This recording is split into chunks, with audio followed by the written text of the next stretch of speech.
देखिए, अगर हम लोग मंथ ऑफ मार्च को देखें सेजिटेरियंस के एतबार से, तो हमारे पास बुर्जे कौस के हामिल जो लोग हैं, इनका एक तो अपना माइंड का जो रिलेटेड प्लानट है, ठीक है, ये तवील अर्सा से एक तो ना सिर्फ 7वें घर में है, बल्कि एक खुशबख्ती इसकी इस महीने में ये होगी कि ये अपनी ज़िंदगी में यहाँ पे हालत इस्तिकामत में हो जाएगा। ठीक है सर। फिर उसके बाद एक और प्लानिटरी कम्बिनेशंस जो कि इनके लिए निस्बतन एक थोड़ी सी अच्छी और खुशाइंद है कि इनकी ज़िंदगी में इनके 11वें घर का हाकिम सितारा जो कि ख्वाहिशात को रिलेट करता है, इनकी ज़िंदगी में इनकी सोचों के महवर को रिलेट करता है, वो इनकी ज़िंदगी में किसी तौर के ऊपर इनके लिए जायचे के चौथे घर में रहते हुए एक तो शर्फी प्लेसमेंट में आ रहा है। ठीक है, ये प्लानिटरी कॉम्बिनेशन इनके लिए बहुत खूबसूरत और पॉजिटिव है।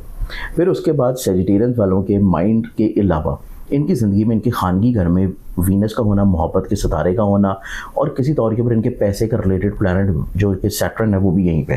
ठीक है, तो ये एक तरह का खूबसूरत कॉम्बिनेशन बना रहा है कि सेजिटेरियन वाले जो अफराद हैं उनके घर के माहौल में खुशबख्ती आती नजर आएगी। ठीक है सर। इनके ना सिर्फ घर के माहौल में खुशबख्ती आएगी बल्कि इनकी ज़िंदगी में फैमिली के साथ एक गलत फहमियों का जो दौर चल रहा था वो ख़त्म हो जाएगा। ठीक है, फैमिली के साथ बॉन्ड में स्ट्रेंथनिंग आएगी, पॉजिटिविटी आएगी और कहीं ना कहीं पे आपसी मोहब्बत के रिश्ते जो है वो बढ़ना शुरू होंगे। ठीक है सर। फिर इनकी ज़िंदगी में देखा जाए तो इनकी ज़िंदगी में मतवक्का तौर के ऊपर इनके सोशल सर्कल में कुछ नए लोगों का दाखिला होगा, हल्का बाब में कुछ नए लोगों का दाखिला होना, इनके ऐसे मसाइल जो कि प्रॉपर्टी में है, प्रॉपर्टी की सेल परचेज में है और व्हीकल की सेल परचेज में या व्हीकल से रिलेटेड कोई भी अगर इशू या प्रॉब्लम चल रहा है तो उसमें इनके दोस्तों की तरफ से और हल्का बाप की तरफ से इनको फ़ायदा फेवर मतवक्का तौर पे मिल पाएगा। ठीक है सर। फिर सेजिटेरियंस वालों के चार्ट में देखें तो सेजिटेरियंस वाले जो अफराद हैं ये अपनी ज़िंदगी में मतवक्का तौर के ऊपर इसी महीने में मरकरी की हालत इस्तिकामत में आ जाने की वजह से इब्तदाई तौर के ऊपर मंथ ऑफ मार्च जहाँ पे इनको थोड़ा सा अपने काम के एतबार से या अपनी पार्टनरशिप के लिहाज से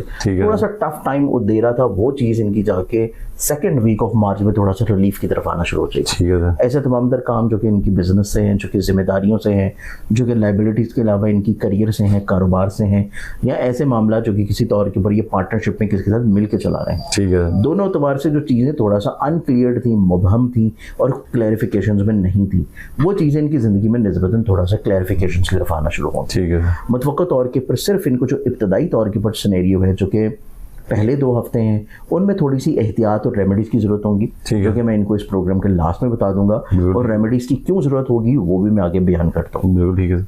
सेकेंडरी तौर के ऊपर सेजिटेरियंस वालों के लिए मज़ीद खुशबख्ती अगर हम लोग देखें तो खुशबख्ती के तौर के ऊपर इनके चार्ट में इब्तदाई तौर के ऊपर इनके जायचे में तीसरे घर में शम्स की मौजूदगी है, जो कि जाके 15 तारीख को यहाँ से चेंज करेगा और चला जाएगा इनके जायचे के चौथे घर में। ठीक है। शम्स की तब्दीली बरूज के सबब इनकी ज़िंदगी में ऐसे मामलात जो कि किसी तौर के ऊपर सफ़र से जुड़े हैं, तालीम से जुड़े हैं और ऐसी इन्वेस्टमेंट जो कि ऑनलाइन है किसी भी चीज़ में, स्टॉक में, क्रिप्टो में, फॉरेक्स में, और वहाँ पे कहीं पे कोई हर्डल्स या रुकावटें या परेशानियाँ चल रही थी तो वो अतवार इनकी ज़िंदगी में निस्बतन सुलझना शुरू होंगे। ठीक है। इनको अपनी ज़िंदगी में तलीम से जुड़े रुझानात पे थोड़ी सी बरकत मिलना शुरू हो जाएगी, बेहतरी आना शुरू हो जाएगी।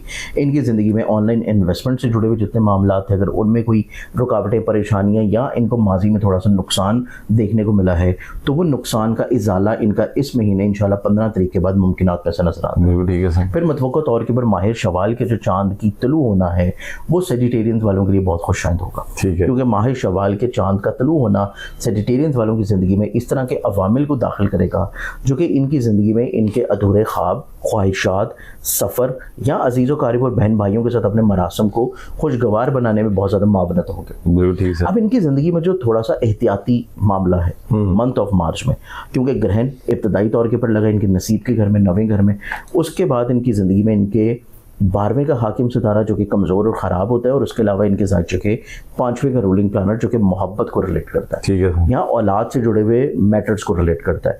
वो इनकी ज़िंदगी में तीसरे घर में एक बहुत ही ख़राब प्लानिटरी कॉम्बिनेशन पे मौजूद है जो कि राहु के साथ है और इसको हम लोग अंगारा योग बोलते हैं। ठीक है। सेजिटेरियंस वालों के लिए अंगारा योग भी किसी तौर पर शदीद ख़राबी लाएगा और ग्रहण इस चीज़ को इंडिकेट कर रहा है कि जो पहला हफ्ता है सिर्फ इस पहले हफ्ते में इन्होंने इस चीज़ की केयर करनी है कि कतई तौर के ऊपर कोई ऐसा बहुत बड़ा इन्वेस्टमेंट या बहुत बड़ा ऐसा तजर्बा या एडवेंचर ऑनलाइन किसी भी पर्पज़ में नहीं करना, और ऑनलाइन तौर के ऊपर कोई भी स्कीम्स हो, कोई गेम्स हो, कोई लॉटरी टिकट्स हों, या किसी तौर के ऊपर कोई पॉन्जी स्कीम्स हैं, तो उसमें ये लोग स्कैम्ड हो सकते हैं। इस बारे में इनको सिर्फ पहले हफ्ते में एहतियात की ज़रूरत होगी।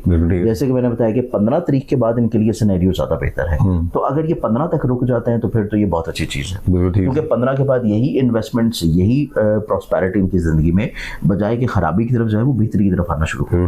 अब दूसरी चीज़ इनकी जायचे में देखा जाए तो जो अंगारा योग की कैफियत है वो इनकी ज़िंदगी में एक तो मोहब्बत से जुड़े हुए मामलात में हसासियत ला रहा है। ठीक है। आपका महबूब जो है वो किसी तौर के ऊपर आपसे नाराज़ हो सकता है, बहस व तकरार, गलत फहमियाँ, एग्रेशन, या कोई एक आपकी जो कॉन्फिडेंस लेवल या आपका ट्रस्ट इशू जो उसके ऊपर चल रहा है वो ट्रस्ट इशू किसी तौर के ऊपर ब्रेक होने के चांसेस हैं। तो इस एतबार से इनको बहुत एहतियात करने की ज़रूरत है ये पूरा महीना। दूसरी चीज़ इनकी ज़िंदगी में स्पेशली तौर पर इनके जो सिबलिंग्स हैं, स्पेशली जो इनसे एज में छोटे हैं, ठीक है, ऐसे सिबलिंग्स के साथ भी इनको अपने मामलात को बहुत क्लैरिफाई करके लेके चलना चाहिए, गलत फहमियों की तरफ नहीं जाना चाहिए, चीज़ों में कतई तौर पे कोई कम्युनिकेशन गैप नहीं होना चाहिए, क्योंकि हासदीन का प्लानट जाके मौजूद है इनके जायचे के तीसरे घर में, जो कि इस चीज़ को रिलेट कर रहा है कि हासदीन को ये मौका मिलेगा कि इनके और इनके सिबलिंग्स यानी कि बहन भाइयों के माबैन किसी तौर के ऊपर दूरी क्रिएट करवा सके। ठीक है सर। तो इस एतबार से इनको चीज़ों को क्लैरिफाई भी रखना है, चीज़ों को किसी तौर के ऊपर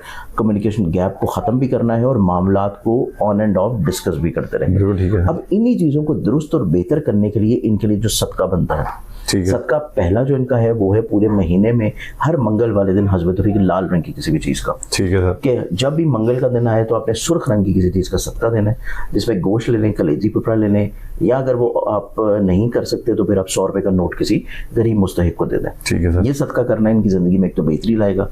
दूसरी चीज़ जो कि ग्रहण का टाइम है, अब ग्रहण का टाइम चूंकि हम जब ये वीडियो कर रहे हैं ये गुजर चुके हैं, लेकिन ऐसे तमाम अहबाब जिन्होंने अभी तक नमाज आयात नहीं पढ़ी तो वो लोग अब भी नमाज आयात जो है वो पढ़ सकते हैं। तो नमाज आयात बाद में भी पढ़ लेना, आपको ग्रहण के मनफी असरा से काफ़ी हद तक महफूज रखेगा। बिल्कुल ठीक है। दूसरा, इनके लिए पूरे महीने में अगर देखा जाए तो ये लोग अगर चाहते हैं कि वीनस की खुशबख्ती सही मायने में इनको फ़ायदा पहुँचाए, लोगों से इज्जत दिलवाए, माली तौर पे खुशबख्तियाँ दिलवाए, तो इनको चाहिए कि अल्लाह ताला का एक इसमें आज़म है या अजीज़ो, इसको इस तरीके से पढ़ें, या अजीज़ो मिन कुल्ले या अजीज़, इसकी एक तज़बी पढ़ें अव्वल आखिर 11-11 मरतबा किसी भी दुरूद शरीफ से, तो इनकी ज़िंदगी में इंशाल्लाह लोगों से इनके हर काम में जो रुकावट थी वो दूर होना शुरू होगी। जी बिल्कुल ठीक।